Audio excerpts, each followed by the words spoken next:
Venezuela! Venezuela!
Find my Google account.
So that's Gigi's friend. That's Gigi's buddy. Wait, come on. Come here real quick. You good? Listen, say hi.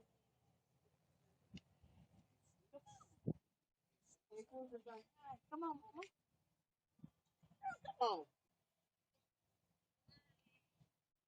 Pastor Day so cool, girl. You gonna be like, who is that? When we gonna go see Pastor Day again?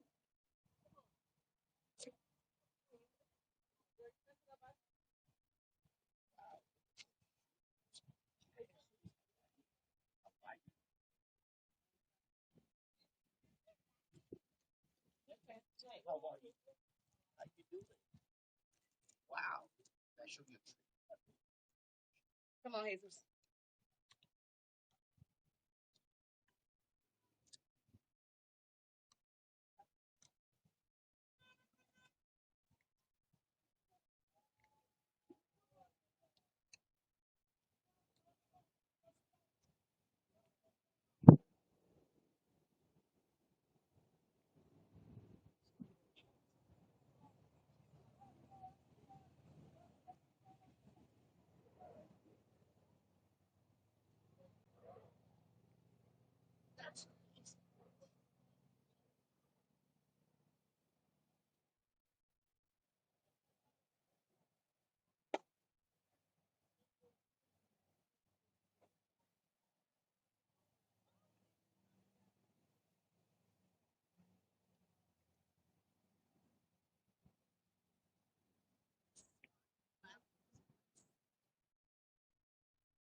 spot right there. It's right next to the attic door.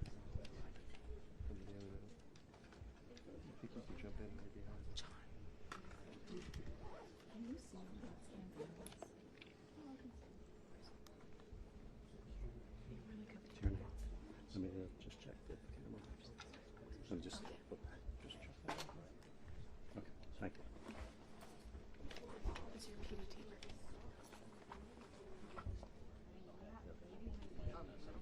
If you want to be on camera. Yeah, because his camera's blocked.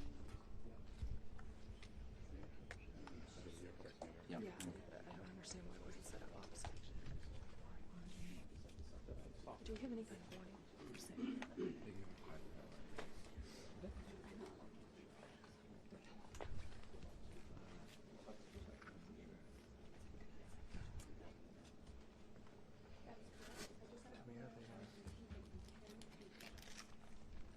No, take the shot. Okay.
He's bad.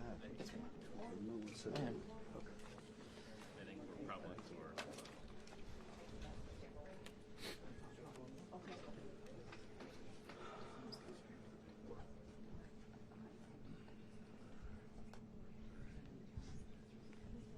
Alex, you want this It's one? not if I squeeze right through. I'm okay. You want it? Yes. Jim. Alex, go ahead and I mean, Alex.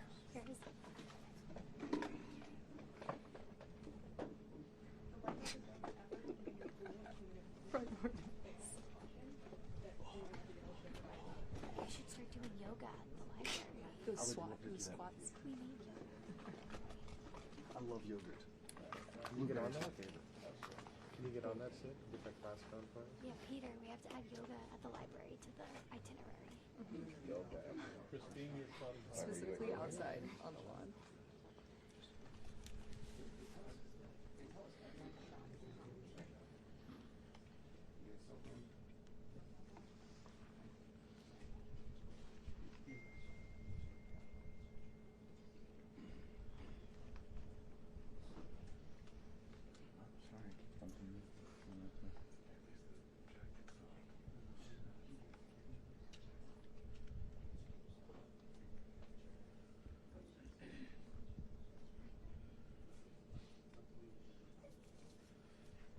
Euro. Yeah, I can see it on Fox back there. Jonathan, Yep. You're in the you're live in the shot. shot. Uh huh. You're live on Fox right now. Okay. Thank you.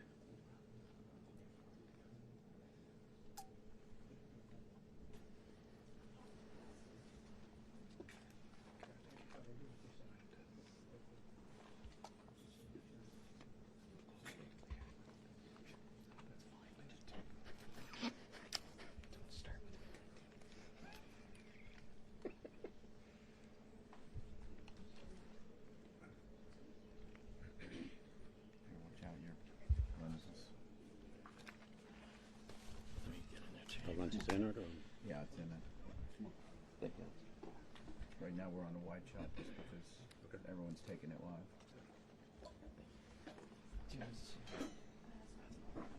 This is okay.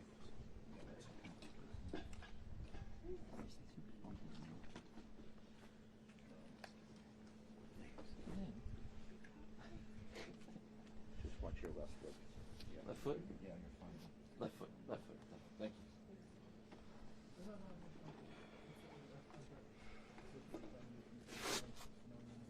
What's everybody doing?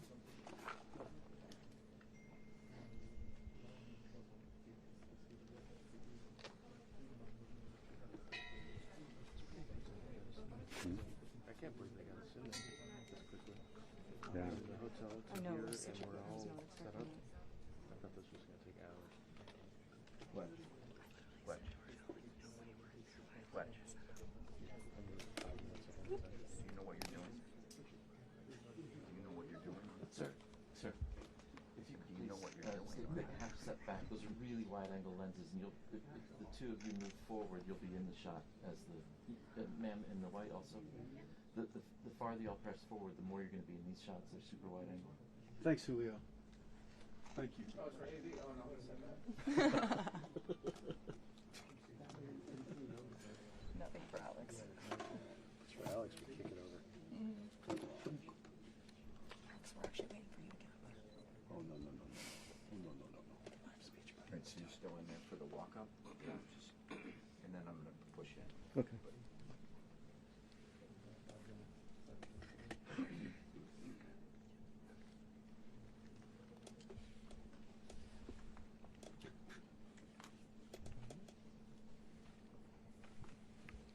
Test image. So handheld camera test image. Test image. 24 to 70. So, you're fine.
Peter, how do you feel about that?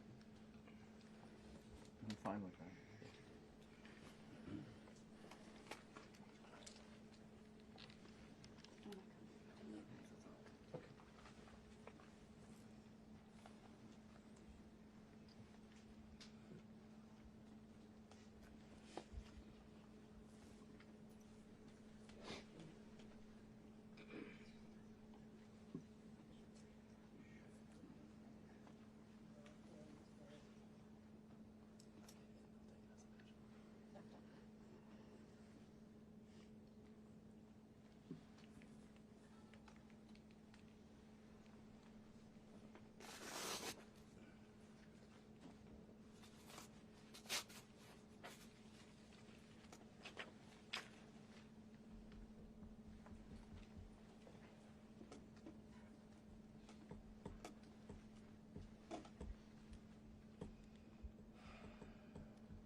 No. He said, do you want us to move the camera? Jesus Christ.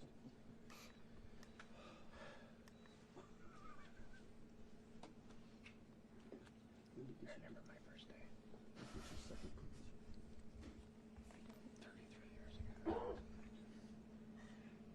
You get up.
Thanks, Cilia. It's primarily an issue for the walkout.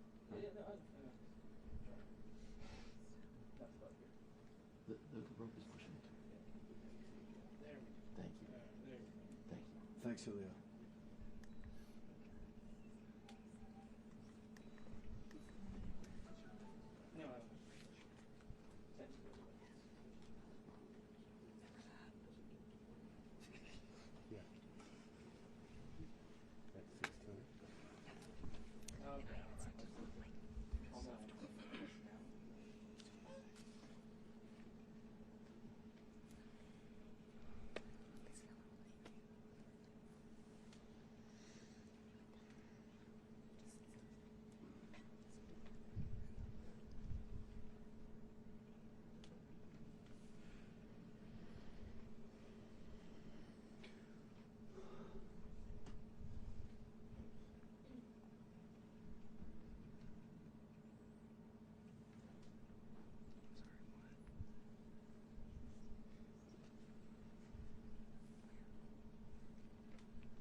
You guys know those mics are hot.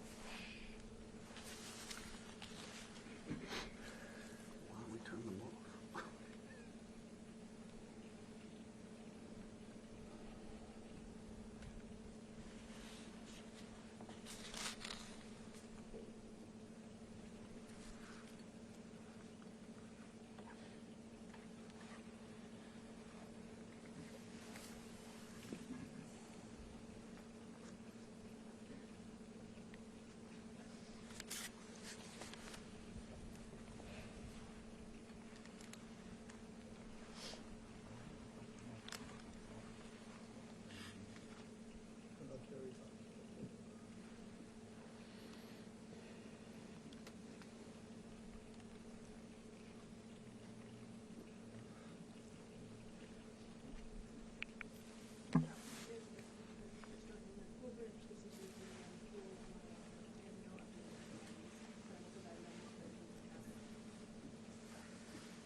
foot right keeps now. hitting the tripod. Is it true? Yeah.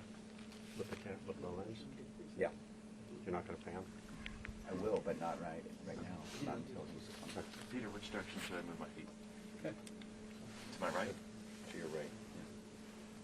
Is that better? Cool.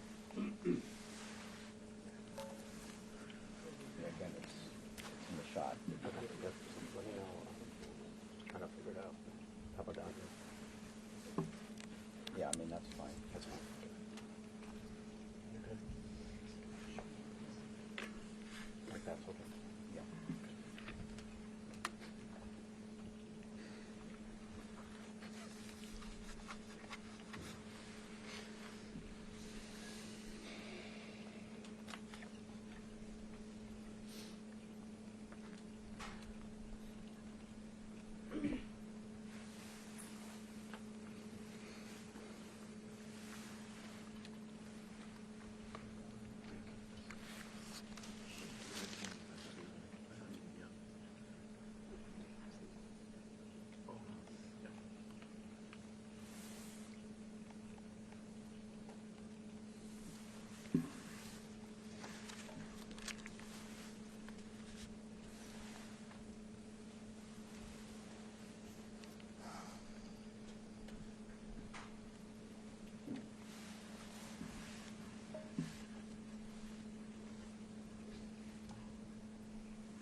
Like, what is he wearing? No, but like.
Actually see the floor. All I get is a bald head. Can you be 6'2"? No.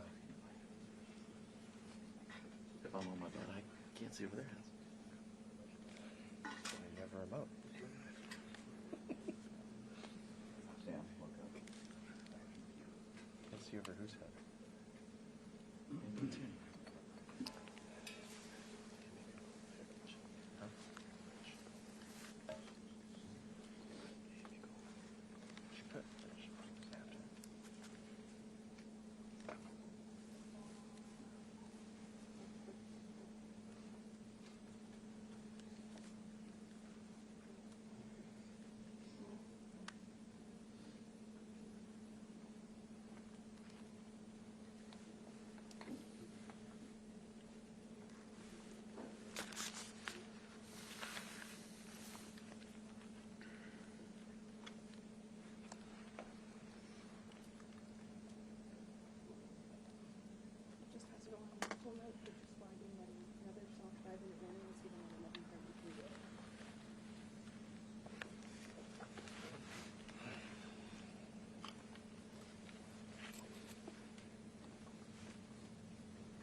Okay, thank you very much. This is big stuff. We appreciate you being here.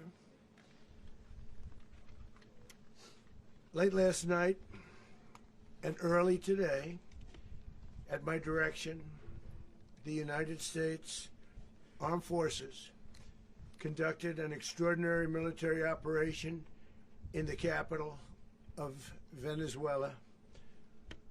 Overwhelming American military power, air, land, and sea, was used to launch a spectacular assault. And it was an assault like people have not seen since World War II.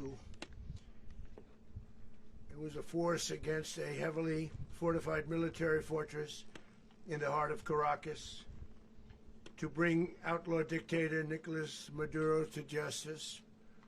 This was one of the most stunning, effective, and powerful displays of American military might and competence in American history.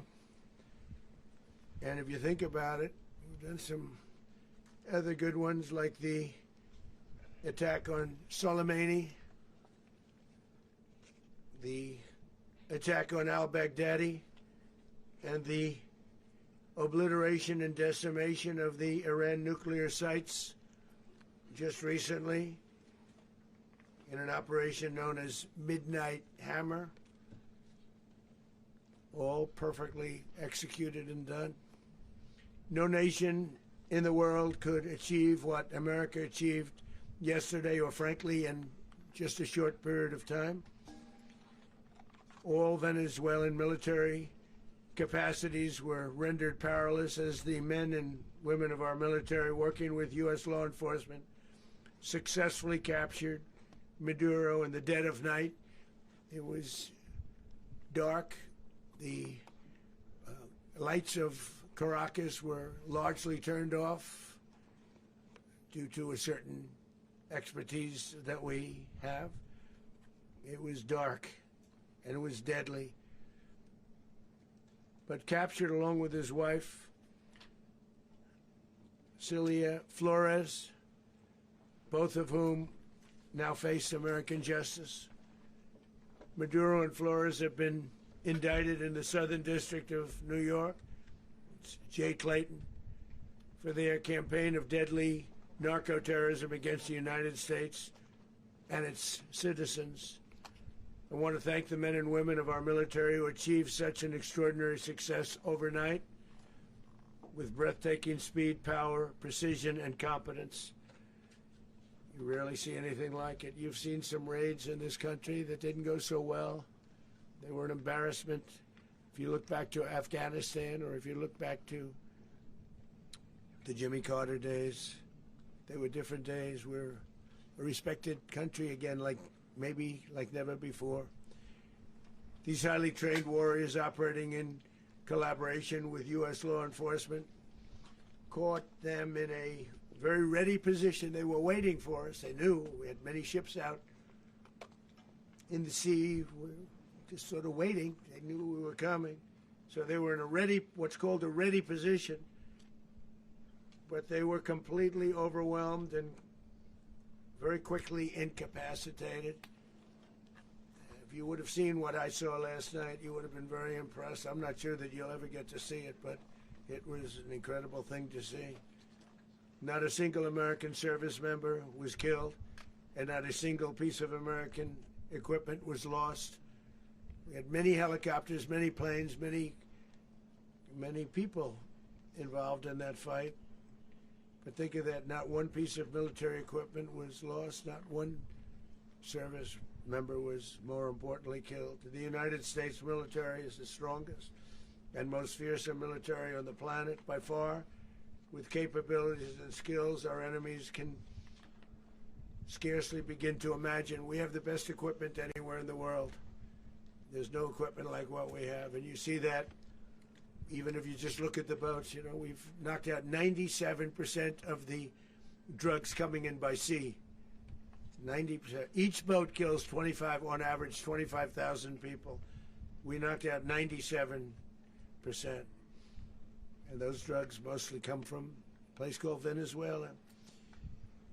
We're going to run the country until such time as we can do a safe, proper, and judicious transition. So we don't want to be involved with having somebody else get in and we have the same situation that we had for the last long period of years. So we are going to run the country until such time as we can do a safe, proper, and judicious transition. And it has to be judicious because that's what we're all about. We want peace, liberty, and justice for the great people of Venezuela, and that includes many from Venezuela that are now living in the United States and want to go back to their country. It's their homeland. We can't take a chance that somebody else takes over Venezuela that doesn't have the good of the Venezuelan people in mind. We've had decades of that. We're not going to let that happen. We're there now, and what people don't understand, but they understand as I say this, we're there now, but we're going to stay until such time as the proper transition can take place. So we're going to stay until such time as we're going to run it, essentially, until such time as a proper transition can take place. As everyone knows, the oil business in Venezuela has been a bust, a total bust, for a long period of time. They were pumping almost nothing by comparison to what they could have been pumping and what could have taken place. We're going to have our very large United States oil companies, the biggest anywhere in the world, go in, spend billions of dollars, fix the badly broken infrastructure, the oil infrastructure, and start making money for the country. And we are ready to stage a second and much larger attack if we need to do so. So we were prepared to do a second wave if we needed to do so. We actually assumed that a second wave would be necessary, but now it's probably not. The first wave, if you'd like to call it that, the first attack was so successful, we probably don't have to do a second, but we're prepared to do a second wave, a much bigger wave, actually. This was pinpoint, but we have a much bigger wave that probably won't have to do. This partnership of Venezuela with the United States of America, a country that everybody wants to be involved with because of what we were able to do and accomplish, will make the people of Venezuela rich, independent, and safe. And it will also make the many, many people from Venezuela that are living in the United States extremely happy. They suffered. They suffered. So much was taken from them. They're not going to suffer anymore. The illegitimate dictator Maduro was the kingpin of a vast criminal network responsible for trafficking colossal amounts of deadly and illicit drugs into the United States. As alleged in the indictment, he personally oversaw the vicious cartel known as Cartel de las Solas, which flooded our nation with lethal poison responsible for the deaths of countless Americans, the many, many Americans. Hundreds of thousands over the years of Americans died because of him. Maduro and his wife will soon face the full might of American justice and stand trial on American soil. Right now they're on a ship. They'll be heading to ultimately New York, and then a decision will be made, I assume, between New York and Miami or Florida. But we have people where the overwhelming evidence of their crimes will be presented in a court of law. And I've seen it. I've seen what we have. It's both horrible and breathtaking that something like this could have been allowed to take place. For many years after his term as president of Venezuela expired, Maduro remained in power and waged a ceaseless campaign of violence, terror, and subversion against the United States of America, threatening not only our people, but the stability of the entire region.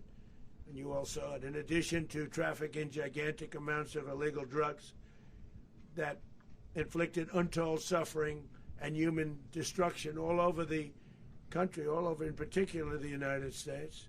Maduro sent savage and murderous gangs, including the bloodthirsty prison gang Tren de Aragua, to terrorize American communities nationwide, and he did indeed. They were in Colorado. They took over apartment complexes. They cut the fingers off people if they called police. They were brutal, but they're not so brutal now.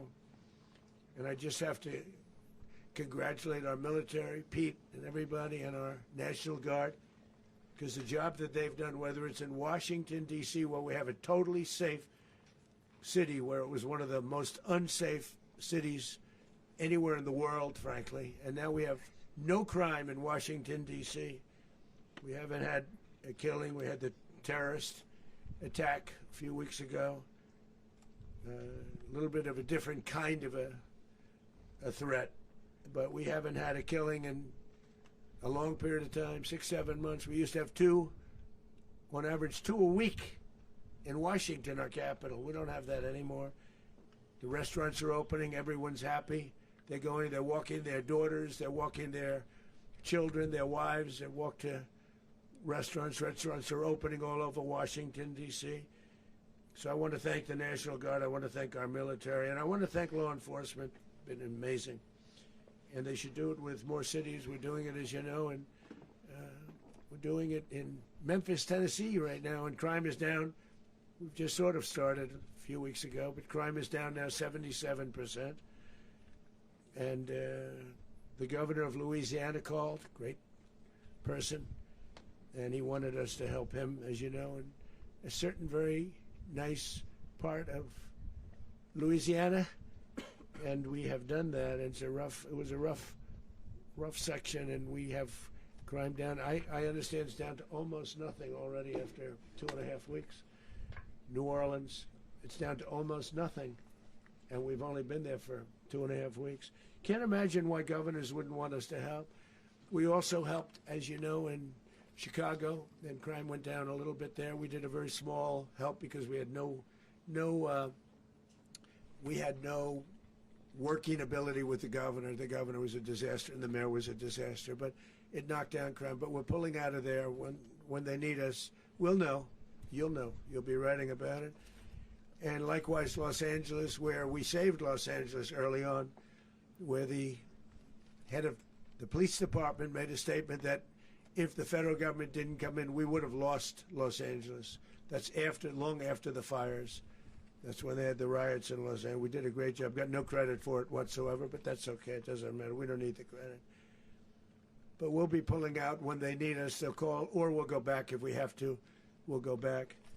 But we did a great job in various cities. But the place that we're very proud of is Washington, D.C., because it's our nation's capital. We took it from being a crime-ridden mess to being one of the safest cities in the country. But the gangs that they sent raped, tortured, and murdered American women and children. They were in all of the cities I mentioned, Tren de Aragua.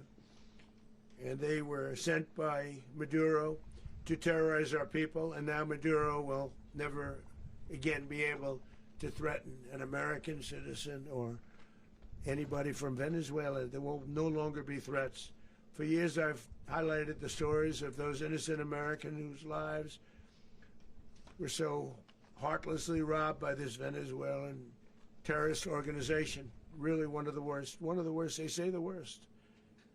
Americans like 12-year-old Jocelyn Nungary from Houston. Beautiful Jocelyn Nungary, what happened to her?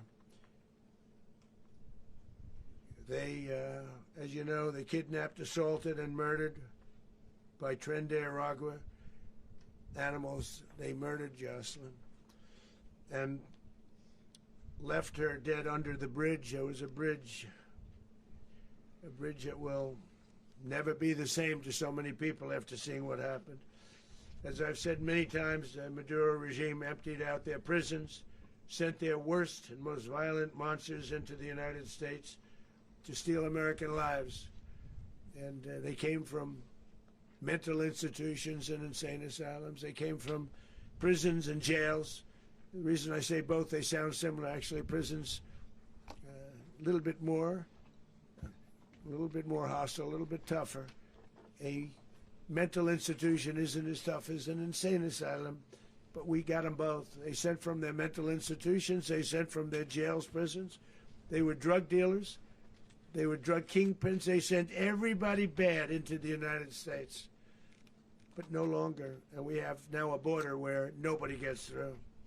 In addition, Venezuela unilaterally seized and stole American oil, American assets, and American platforms, costing us billions and billions of dollars.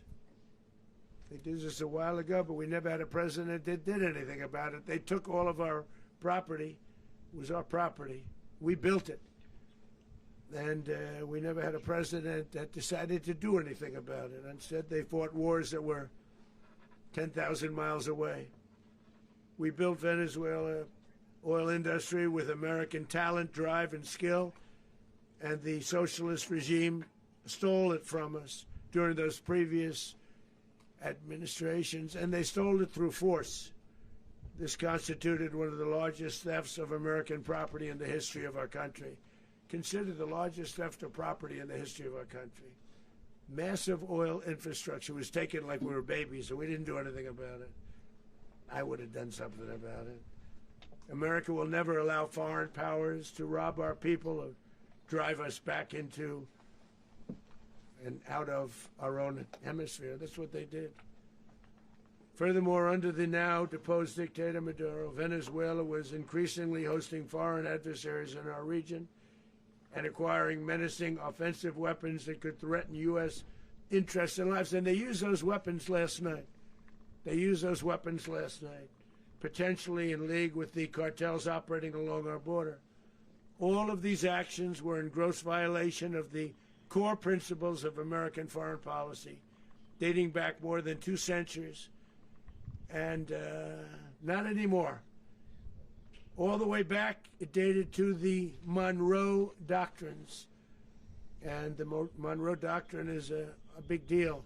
But we've superseded it by a lot. By a real lot. They now call it the Monroe Document. I don't know. It's Monroe Doctrine. We sort of forgot about it. It was very important, but we forgot about it. We don't forget about it anymore. Under our new national security strategy, American dominance in the Western Hemisphere will never be questioned again. Won't happen. So just in concluding, for decades, other administrations have neglected or even contributed to these growing security threats in the Western Hemisphere. Under the Trump administration, we are reasserting American power in a very powerful way in our home region. And our home region is very different than it was just a short while ago. The future will be, and we did this in my first term. We had great dominance in my first term, and we have far greater dominance right now.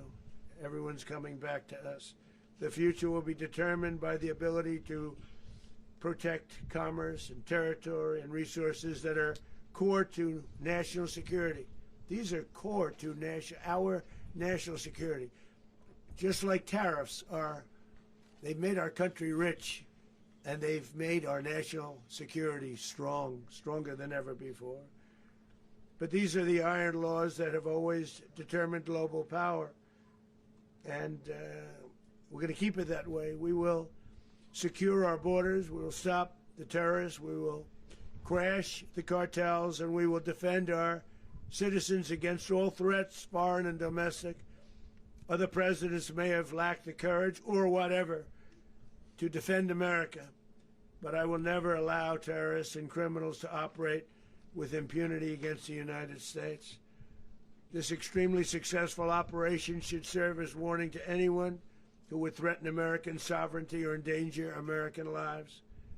Very importantly, the embargo on all Venezuelan oil remains in full effect.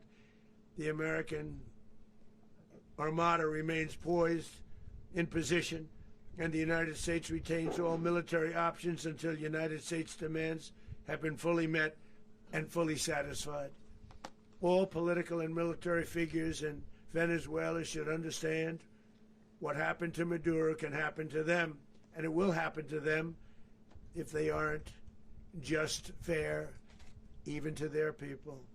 The dictator and terrorist, Maduro, is finally gone in Venezuela. People are free. They're free again. It's been a long time for them, but they're free. America is a safer nation. This morning, it's a prouder nation this morning because it didn't allow this horrible person and this country that was doing very bad things to us. It didn't allow it to happen. And the Western Hemisphere is right now a much safer place to be. So I want to thank everybody for being here. I want to thank General Raisin Kane. He's a fantastic man. I've worked with a lot of generals. I worked with some I didn't like. I worked with some I didn't respect. I worked with some that just weren't good. But this guy is fantastic. I watched last night one of the most precise attacks on sovereignty. I mean, it was an attack for justice. And I'm very proud of him, and I'm very proud of our Secretary of War, Pete Hegseth, who I'm going to ask to say a few words. Thank you very much. Mr. President, can you explain how the U.S. will run Venezuela? Well, thank you, Mr. President.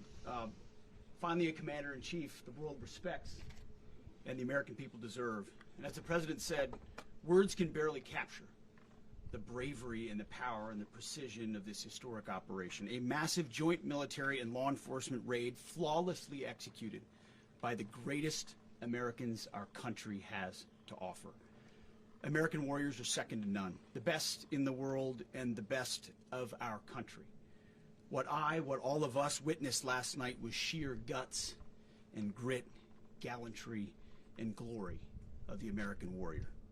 I'm simply humbled by such men, and I tip my hat to our chairman, Dan Raisin Kane, and all those Americans who stood watch last night. Our warriors are the elite of America, and again, President Trump has your back.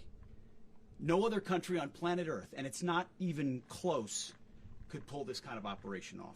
And no other president has ever shown this kind of leadership, courage, and resolve. The most powerful combination the world has ever seen. As the President said, our adversaries remain on notice. America can project our will anywhere, anytime. The coordination, the stealth, the lethality, the precision, the very long arm of American justice, all on full display in the middle of the night. Nicolás Maduro had his chance, just like Iran had their chance, until they didn't and until he didn't. He effed around and he found out.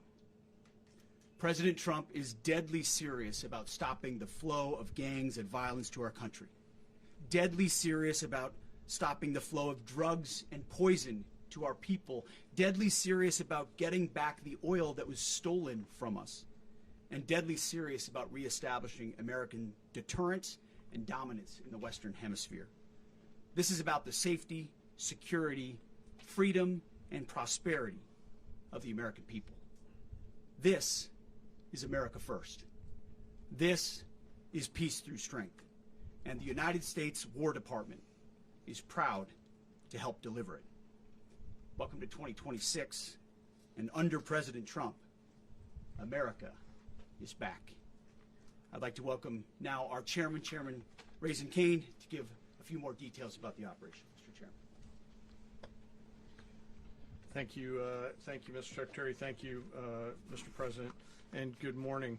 Last night, on the order of the President of the United States and in support of a request from the Department of Justice, as the President said, the United States military conducted an apprehension mission in Caracas, Venezuela, to bring to justice two indicted persons, Nicolás and Cilia Maduro. This operation, known as Operation Absolute Resolve, was discreet, precise, and conducted during the darkest hours of January 2nd and was the culmination of months of planning and rehearsal, an operation that, frankly, only the United States military could undertake. What I'd like to do this morning is talk to you through some of the preparation and the details without compromising any of our tactics, techniques, and procedures. There is always a chance that we'll be tasked to do this type of mission again. Our interagency work began months ago and built on decades of experience of integrating complex air, ground, space, and maritime operations. While the past 2 decades have honed the skills of our special operations forces, this particular mission required every component of our joint force, with soldiers, sailors, airmen, Marines, and Guardians working in unison with our intelligence agency partners and law enforcement teammates in an unprecedented operation. We leveraged our unmatched intelligence capabilities and our years of experience in hunting terrorists, and we could not have done this mission without the incredible work by various intelligence agencies, including the CIA, NSA, and NGA. We watched, we waited, we prepared, we remained patient and professional. This mission was meticulously planned, drawing lessons from decades of missions over the last many years, many missions over these last many years. This was an audacious operation that only the United States could do. It required the utmost of precision and integration within our joint force. And the word integration does not explain the sheer complexity of such a mission. An extraction so precise it involved more than 150 aircraft launching across the Western Hemisphere in close coordination, all coming together in time and place to layer effects for a single purpose: to get an interdiction force into downtown Caracas while maintaining the element of tactical surprise. Failure of one component of this well-oiled machine would have endangered the entire mission, and failure is never an option for America's joint force. Those in the air over Caracas last night were willing to give their lives for those on the ground and in the helicopters. Let me talk a little bit about the preparation. After months of work by our intelligence teammates to find Maduro and understand how he moved, where he lived, where he traveled, what he ate, what he wore, what were his pets, in early December, our force was set pending a series of aligned events. Key was choosing the right day to minimize the potential for civilian harm and maximize the element of surprise, and minimize the harm to the indicted personnel so, as the President said, they could be brought to justice. And as the President said earlier today, weather in Venezuela is always a factor this time of the year. And over the weeks through Christmas and New Year's, the men and women of the United States military sat ready, patiently waiting for the right triggers to be met and the President to order us into action. Last night, the weather broke just enough, clearing a path that only the most skilled aviators in the world could maneuver through. Ocean, mountain, low cloud ceilings, but when tasked with a mission, this organization does not quit. At 10:46 p.m. Eastern Time last night, the President ordered the United States military to move forward with this mission. He said to us, and we appreciate it, Mr. President, good luck and Godspeed. And those words were transmitted to the entire joint force. Over the course of the night, aircraft began launching from 20 different bases on land and sea across the Western Hemisphere. In total, more than 150 aircraft, bombers, fighters, intelligence, reconnaissance, surveillance, rotary wing were in the air last night. Thousands and thousands of hours of experience were airborne. Our youngest crew member was 20, and our oldest crew member was 49, and there's simply no match for American military might. As the night began, the helicopters took off with the extraction force, which included law enforcement officers, and began their flight into Venezuela at 100 feet above the water. As they approached Venezuelan shores, the United States began layering different effects provided by Spacecom, Cybercom, and other members of the interagency to create a pathway.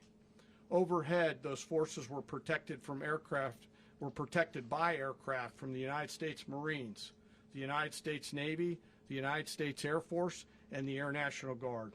The force included F-22s, F-35s, F-18s, EA-18s, E-2s, B-1 bombers, and other support aircraft, as well as numerous remotely piloted drones.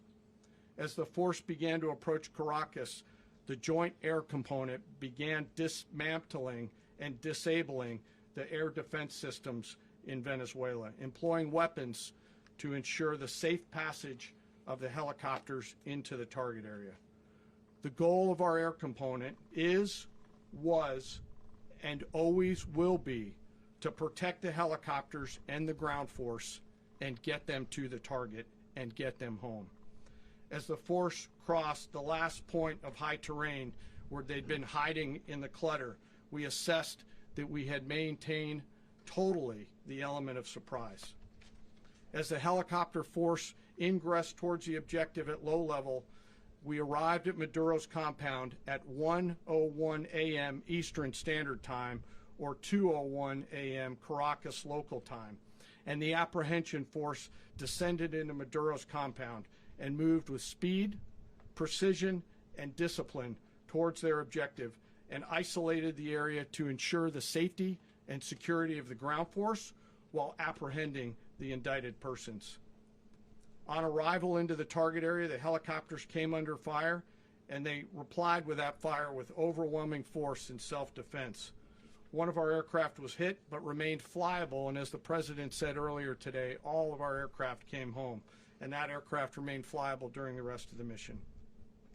As the operation unfolded at the compound, our air and ground intelligence teams provided real-time updates to the ground force, ensuring those forces could safely navigate the complex environment without unnecessary risk.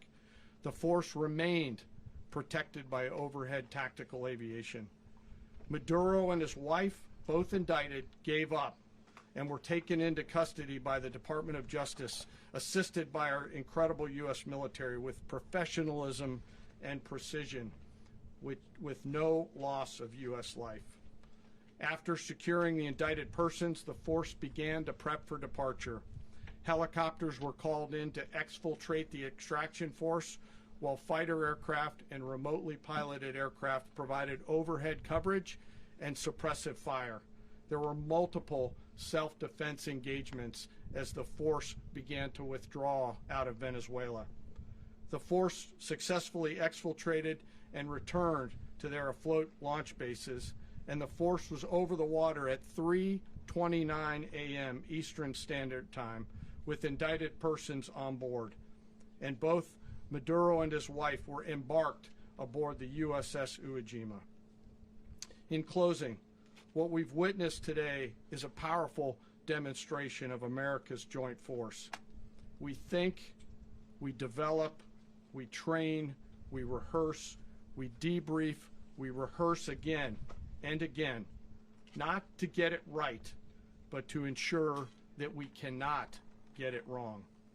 Our jobs are to integrate combat power so when the order comes, we can deliver overwhelming force at the time and the place of our choosing against any foe anywhere in the world. I am immensely proud today of our joint force and filled with gratitude to represent them here today. There is simply no mission too difficult for these incredible professionals and the families that stand by them and support them.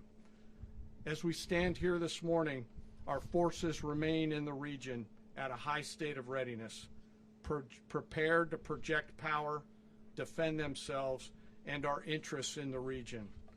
This operation is a testament to the dedication and unwavering commitment to justice and our resolve to hold accountable those who threaten peace and stability. In closing, I want to express my heartfelt gratitude to the brave men and women who executed this mission. Their courage and tireless commitment to our nation are what makes us strong. Thank you, Mr. Secretary, and thank you, Mr. President. Well, I don't have much to add to what you've heard now, other than the following points. Nicolás Maduro was indicted in 2020 in the United States. He is not the legitimate president of Venezuela. That's not just us saying it. The first Trump administration, the Biden administration, the second Trump administration, none of those three recognized him. He's not recognized by the European Union and multiple countries around the world. He is a fugitive of American justice with a $50 million reward, which I guess we saved $50 million. And we should make sure. Yeah, exactly. But don't let anybody claim it. Nobody deserves it but us. But I want to be clear about one thing. Nicolás Maduro had multiple opportunities to avoid this. He was provided multiple very, very, very generous offers and chose instead to act like a wild man, chose instead to play around. And the result is what we saw tonight. The other message here is the following. You have a guy, like many people around the world, they like to play games. You have a guy who decides he's going to invite Iran into his country, is going to, do the confiscation of American oil companies, is going to flood our country with gang members, is going to take Americans prisoner and try to hold them for hostage and trade them like he was able to do with the Biden administration. Basically likes to play games all this time and thinks nothing's going to happen. And I hope what people now understand is that we have a president. The 47th president of the United States is not a game player. When he tells you that he's going to do something, when tells you he's going to address a problem, he means it. He actions it. I can tell you, I've watched this process now for 14, 15 years, been around it. Everybody talks. I'm going to do this. I'm going to do that. When I get there, we're going to do this. We're going to take. This is a president of action. Like, I don't understand yet how they haven't figured this out. And now, if you don't know, now you know. Because this is the way it's going to play out. And I think people need to understand that this is not a president that just talks and does letters and press conferences. And, if he says he's serious about something, he means it. And this is something that was a direct threat to the national interest of the United States. And the president addressed it.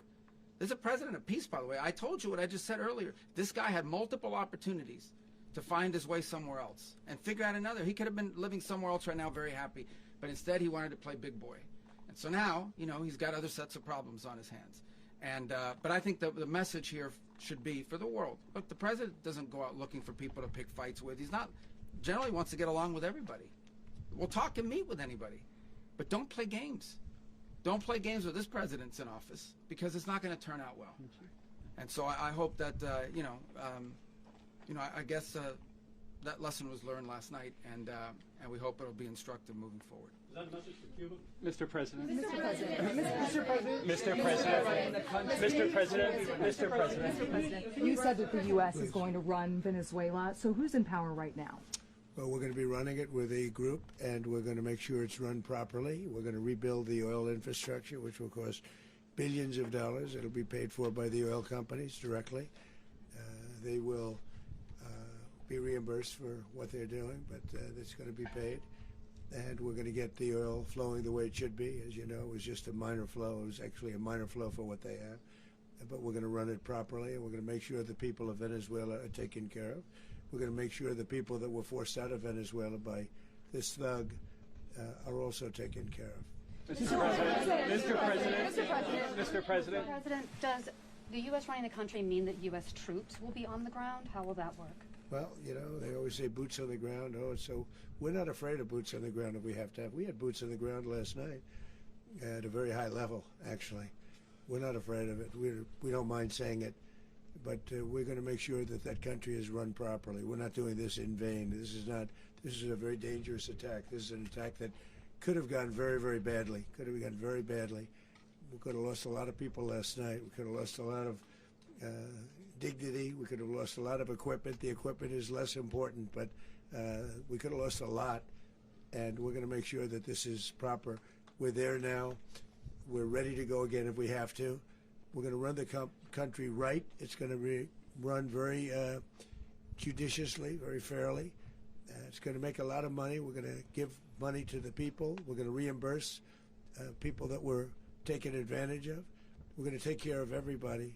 It's very important. We couldn't let them get away with it. They stole our oil. We built that whole industry there, and they just took it over like we were nothing. And we had a president that decided not to do anything about it. So we did something about it. We're late, but we did something about it. Yeah, please. Mr. President, can you explain the exact mechanism by which you're going to run the country? Are you going to designate a U.S. official to coordinate? Yes. It's all being done right now. We're designating people. We're talking to people. We're designating various people, and we're going to let you know who those people are. Mr. President. What's the group you mentioned that would run Venezuela? Well, it's largely going to be, for a period of time, the people that are standing right behind me. We're going to be running it. We're going to be bringing it back. It's a dead, I talk about a dead country. A year and a half ago, we were a dead country. Now we're the hottest country anywhere in the world. We're a country doing better than any country anywhere in the world. And it required leadership. Venezuela has a lot of bad people in there, a lot of bad people that shouldn't be leading. We're not going to take a chance that one of those people take over for Maduro. So you can look at, and others, we have fantastic people, including people in the military. So we're going to have a group of people running it until such time as it can be put back on track, make a lot of money for the people, and give people a great way of life, and also reimbursement for people in our country that were forced out of Venezuela. Mr. President, Rubio would be. You said earlier today that you weren't going to back Machado to come back and be the opposition leader in your Fox and Friends interview. And then you also mentioned the vice president of Venezuela. Are you going to work with the vice president of Venezuela, or how do you foresee the relationship going? I understand she was just sworn in, but she was, as you know, picked by Maduro. So Marco's working on that directly. He just had a conversation with her, and she's essentially willing to do what we think is necessary to make Venezuela great again. Very simple. Mr. President, Colombian President Gustavo Petro, a couple weeks ago, you said he's got to watch his ass. And today he said he's not concerned about anything happening to him in the aftermath of this operation. So just what your message is about that. Well, he has cocaine mills. He has factories where he makes cocaine. And yeah, I think I stick by my first statement.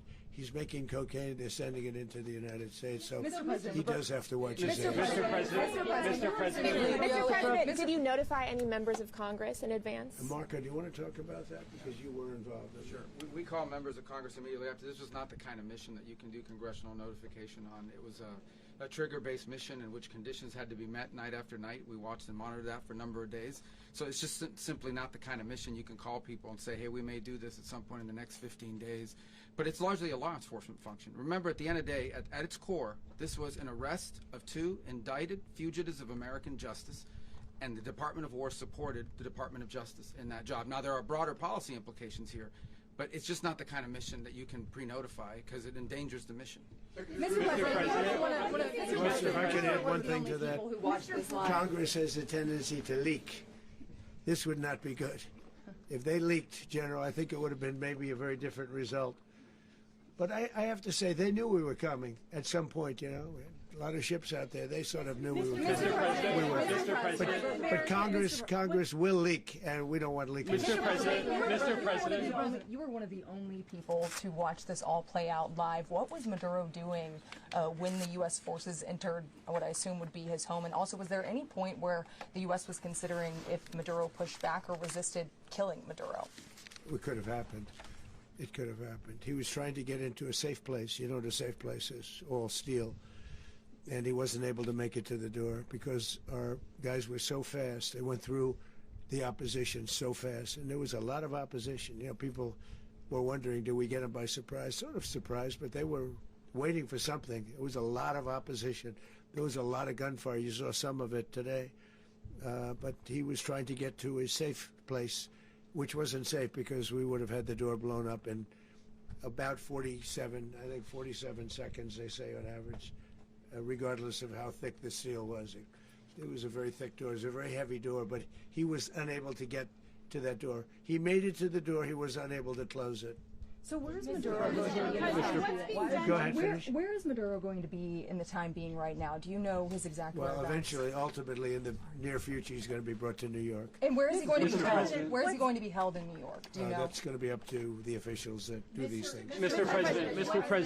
President, the U.S. has something of a mixed track record of ousting dictators without necessarily a plan for what comes afterwards. Did that weigh on your decision making? Well, that's why we had different presidents, but with me, that's not true. With me, we've had a perfect track record of winning. We win a lot, and we win. If you look at Soleimani, you look at al-Baghdadi, you look at the Midnight Hammer. Midnight Hammer was incredible. Right now, you wouldn't have peace in the Middle East. We have essentially peace in the Middle East because of that. If we weren't successful with Midnight Hammer, you wouldn't have peace in the Middle East. So, with me, you've had a lot of victory. You've had only victories. You've had no losses. Yeah. Mr. President, can you? How long do you expect the U.S. to run Venezuela, and how soon do you want the Venezuelan people to hold elections? So I'd like to do it quickly, but it takes a period of time. You know, we're rebuilding. We have to rebuild their whole infrastructure. The infrastructure is rotted. it's actually very dangerous. It's blow-up territory. Oil is very dangerous. It's a very dangerous thing to take out of the ground. It can kill a lot of people. It has killed a lot of people doing just that. The infrastructure is old. It's rotted. Much of it is stuff that we put there 25 years ago, and we're going to be replacing it. And we're going to take a lot of money out so that we can take care of the country. Are you saying that Secretary Rubio and Mr. President, China, Russia, and Iran have interests in Venezuela. How does this operation affect your relationships with them when it comes to the oil and drugs? In terms of China and Russia, Russia when we get things straightened out. But in terms of other countries that want oil, we're in the oil business. We're going to sell it to them. We're not going to say we're not going to. In other words, we'll be selling oil, probably in much larger doses because they couldn't produce very much because their infrastructure was so bad. So we'll be selling large amounts of oil to other countries, many of whom are using it now, but I would say many more will come. Are you saying that, Mr. President, are you saying that? Oh. Mr. President, thank you. What is your message to the people of Venezuela today? Of course, the civilian population specifically, they have a lot of questions. What is your message to the people of Venezuela? That you're going to have peace, justice. You're going to have some of the riches that you should have had for a long period of time. It was stolen from you. But you're going to have peace and you're going to have safety. You're going to have justice. You're going to have a country. You're going to have a real country. You're going to have potentially a great country. You know, if you go back 20 years, maybe even a little longer ago, that was a great country. And they destroyed it. Remember I said that if we lose this election, the United States will be Venezuela on steroids. That's what would have happened. Had we lost the election, the 2024 election, we suffered so badly when you look at the border from 2020. What they did, what Joe Biden administration did to our country should never be forgotten. But if we had to go through another year of that, we would be exactly where Venezuela was in terms of, I used to say, if they win, we're going to be Venezuela on steroids, and that's what would have happened. President, thank you. Are you saying that Secretary Hegseth and Rubio are going to be running Venezuela, and will you be sending in U.S. military troops to provide? They're going to be a team that's working with the people of Venezuela to make sure that we have Venezuela right. Because for us to just leave, who's going to take over? I mean, there is nobody to take over. You have a vice president who's been appointed by Maduro. And right now she's the vice president, and she's, I guess, the president. She was sworn as president just a little while ago. She had a long conversation with Marco, and she said, we'll do whatever you need. I think she was quite gracious, but she really doesn't have a choice. We're going to have this done right. We're not going to just do this with Maduro, then leave like everybody else, leave and say, let it go to hell. If we just left, it has zero chance of ever coming back. We'll run it properly. We'll run it professionally. We'll have the greatest oil companies in the world go in and invest billions and billions of dollars and take out money, use that money in Venezuela. And the biggest beneficiary are going to be the people of Venezuela. And also, I can't stress this strongly enough, the people that got thrown out of Venezuela that are now in the United States, and frankly, some want to stay, and some probably want to go back. Yeah. So, Mr. President, what is being done to protect Americans in the country, and were any of the detained Americans Well, right now they're very last protected night? because nobody's going to mess with us. They're very protected. The people of, and we let them know that you better not touch one of them. Are you concerned that bad elements of the Maduro regime will remain in place? Well, we know who they are. We're on them, and they're acting much differently now than they would have acted 2 days ago. And what can you okay, say wait, about behind you, please. Mr. President, why is running a country in South America America first? Well, I think it is because we want to surround ourselves with good neighbors. We want to surround ourselves with stability. We want to surround ourselves with energy. We have tremendous energy in that country. It's very important that we protect it. We need that for ourselves. We need that for the world. And we want to make sure we can protect it. Mr. President, on oil? Yes, sir. Please, go ahead. Yeah, is there a message here for Cuba and Diaz-Canel?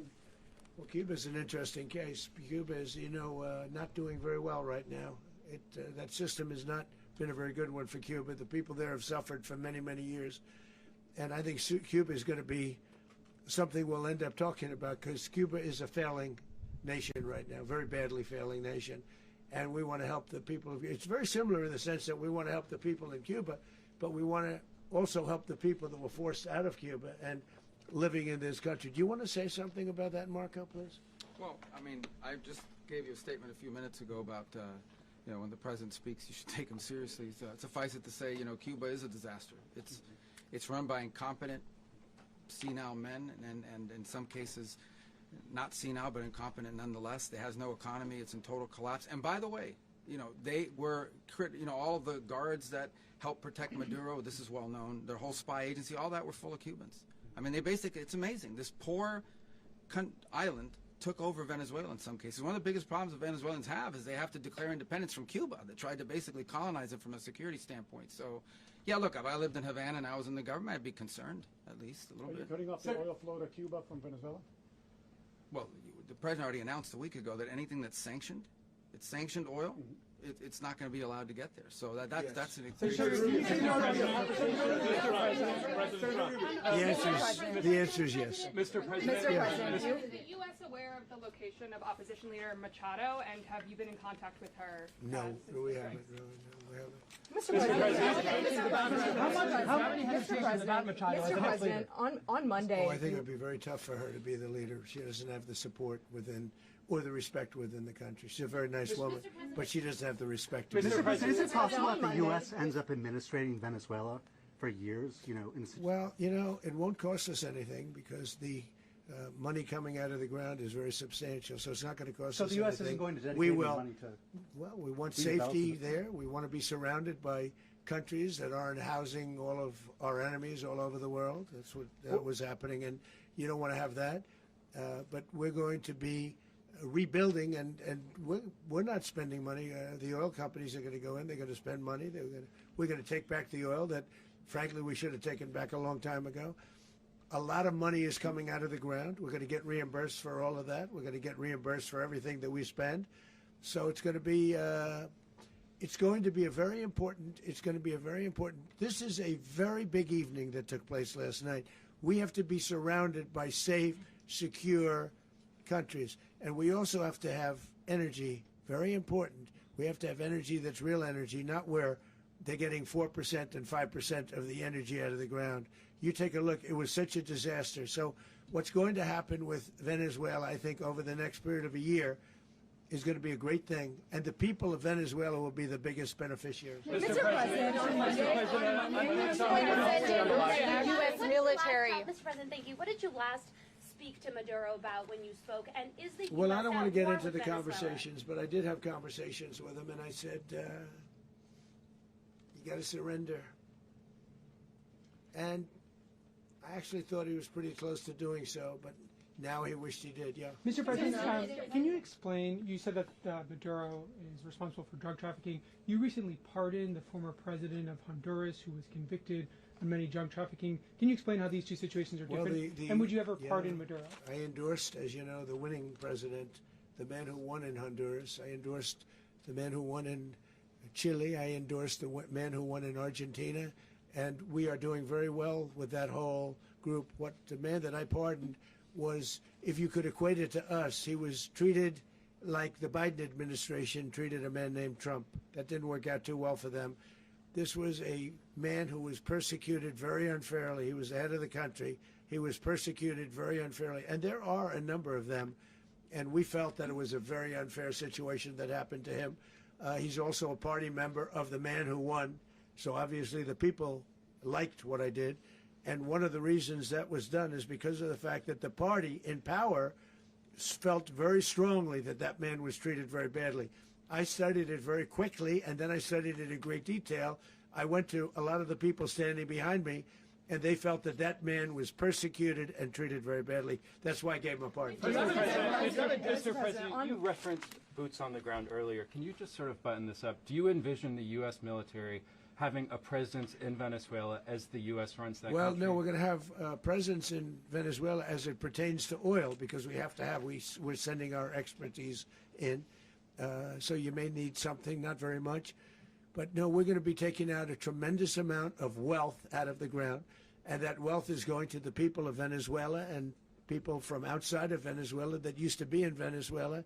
And it goes also to the United States of America in the form of reimbursement for the damages caused us by that country. So I want to thank you all very much. Thank you. Do you have one? Yes, please.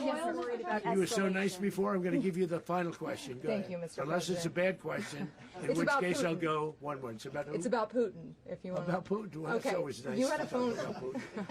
You had a phone call with him Yeah. on Monday. Did he talk at all about Maduro? Did y'all talk about this? No, we didn't. And We then- never spoke about Maduro. Are you mad at him right now? I mean, there's this I'm not intelligence. thrilled with Putin.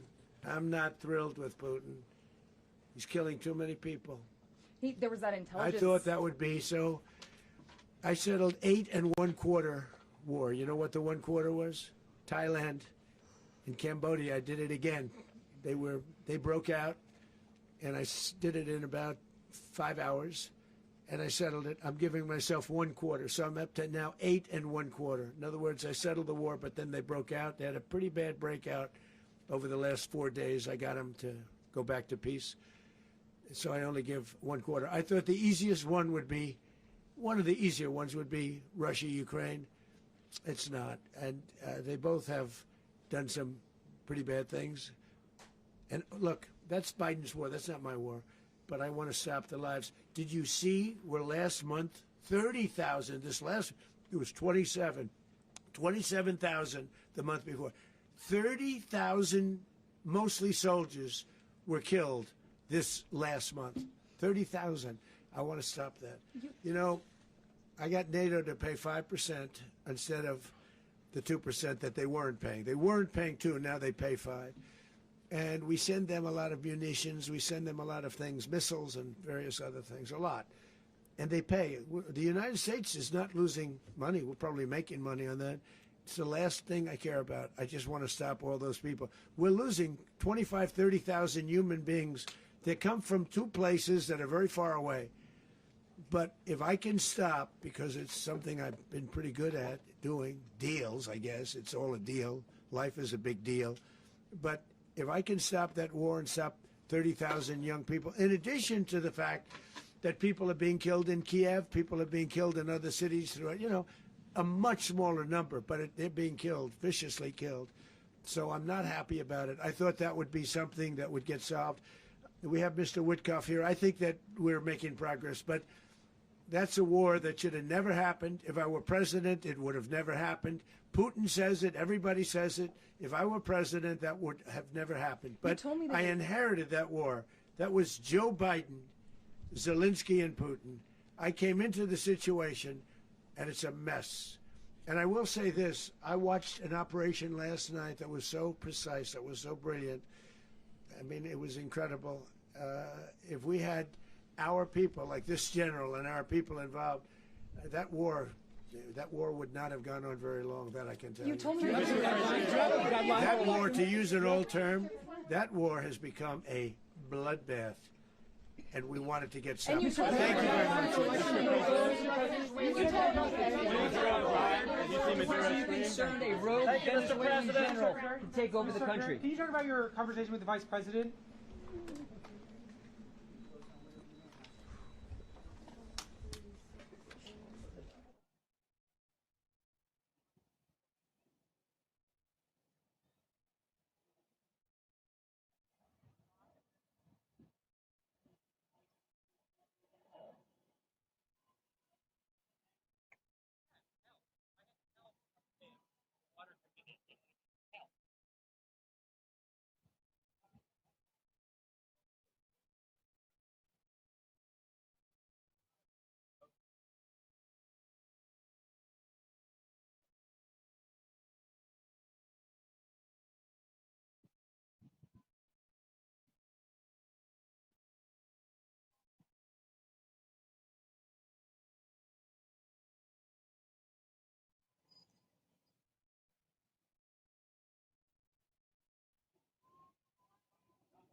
Some of the papers, that was for me. So I really, the first thing, like, blah, blah, blah, blah, blah. Okay, that's 16. Oh, what are you doing?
My new thing.